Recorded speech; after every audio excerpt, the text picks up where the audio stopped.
The hardest skill in Warzone is learning how to fight teams, and in today's guide I'm going to show you how to pack hunt so you can fold stackers like dominoes. But first, I have to introduce you to the 4 squad roles.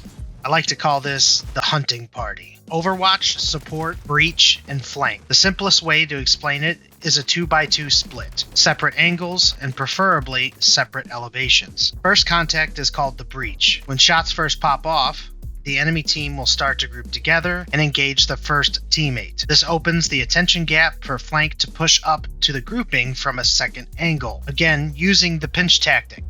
You can get multiple knocks with just a simple breach and flank pinch. This is called the go line. Support and Overwatch can now move forward, but preferably not all the way in. This is called the slow line. Stacking with one another against an entrenched team gives them an advantage. Grabbing an opening pick can be used to flush out their teammates from cover. Support and Overwatch leaves room between them and the push. That space is for breach and flank to fall back. The chasing enemies are now exposed to the fallback line. Line 1 now has time to reset plates and ammo while 2 pushes past to wipe. The slow line becomes the go line, and vice versa. The horizontal and vertical split makes it extremely hard for enemies to communicate and team fire multiple opponents. If teammates die during the push, the respawn should now reset to the slow line. There's an urge to land back on your loot, but that opens up the possibility for a wipe. It's harder to give your teammates support when you land directly on a gunfight. Falling back increases the chances of survival to protect the wipe and reset the fight. In this instance, where we were able to regain with a loadout and now move up to the fallback line to support the team near the closest zip. This endless loop of offense and defense creates time gaps to gather audio and visual cues for targeting the next team. Calling out fly-ins and live pinging enemies keeps the momentum. Each member of the team can play any position, but like most competitive team games, players have their strengths. Sneaky Snake is the best Overwatch player. 9 times out of 10 we'll be watching him in the end game because he plays smart. It doesn't mean he can't slay. He also plays patient. This makes him the master of the Overwatch position. His sniper skills are on point, and he holds his elevation until the push is absolutely necessary. Sneaky Shark is the master of the support role. He keeps his angles to the edge of the fight, balances his callouts with team-based plays, and focuses revives when we need it most. He holds the right amount of cash and has mastered the escape route to clutch up a whole team buyback. This role can be the MVP because they're constantly teetering between the go and the slow line. Sneaky Sausage is the master of chaos. I can say that, well, because he's my kid. That's right, he was my first student in the school of Sitrep. His addiction to the action finds him in the thick of bad situations often. So as his dad, I've had to remind him that not every fight is winnable by himself. Flanking his pushes has given me the opportunity to critique his decision-making firsthand. Sausage, will you kill that team, or you just gonna keep flirting with him? There's 2 different teams, sir. Liar! They're on the boat, too. Papa's coming to save you. This makes him breach by default, but lately he seems to be working his positioning much better, which leaves me. While breach is making that beautifully meshy diversion, I'm usually flanking the other side. I've made my name on the team by making callouts my priority and trying to pull the team's position and communication in together. I generally push aggressively, but I like to practice swapping back and forth between the go and the slow line. The line rotation is something that happens naturally between all of our playstyles, and it works. Don't overthink it. Play your angles and push different routes to outsmart your opponents. Pack hunting is zone defense in as effective and overwhelming way as possible. Step 1 is to stop holding hands and spread out.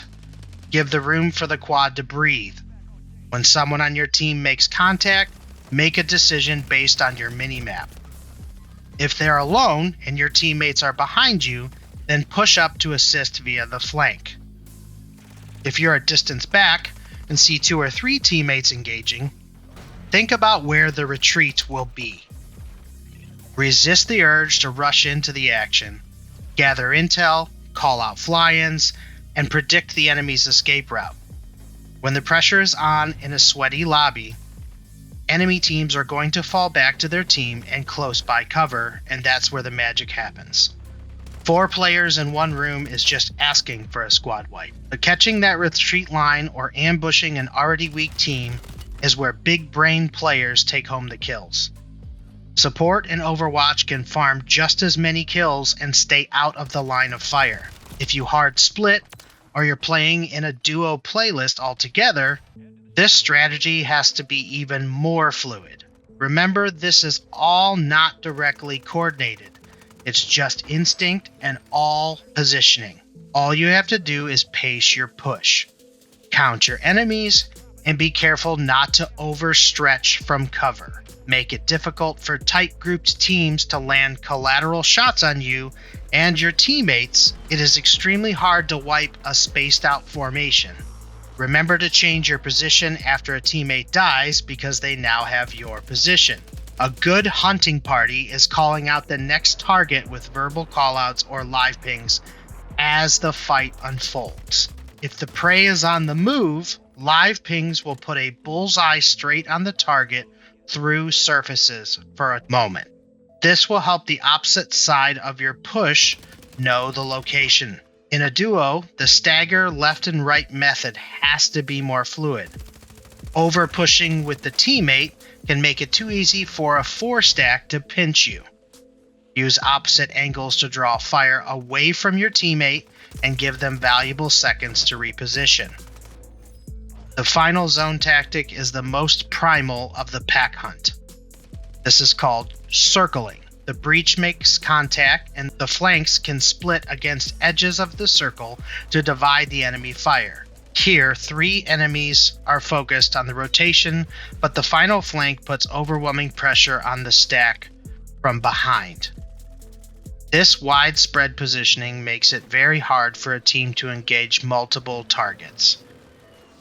In the end, the hunting party takes home the W. Use these tactics to fight with your squad more strategically.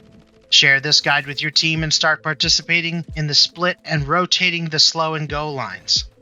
If you don't have a regular squad, start using your random teammates as the breach position and practice the other 3. In the end, who knows, you might just find a hunting party of your own. If you learned something from today's guide, don't forget to like and subscribe. Comment down below what position you find yourself in a quad fight. If you find you're always the breach player, ask yourself if maybe one of the other roles may make you develop more as a player. Keep building, keep adapting. Sitrep out.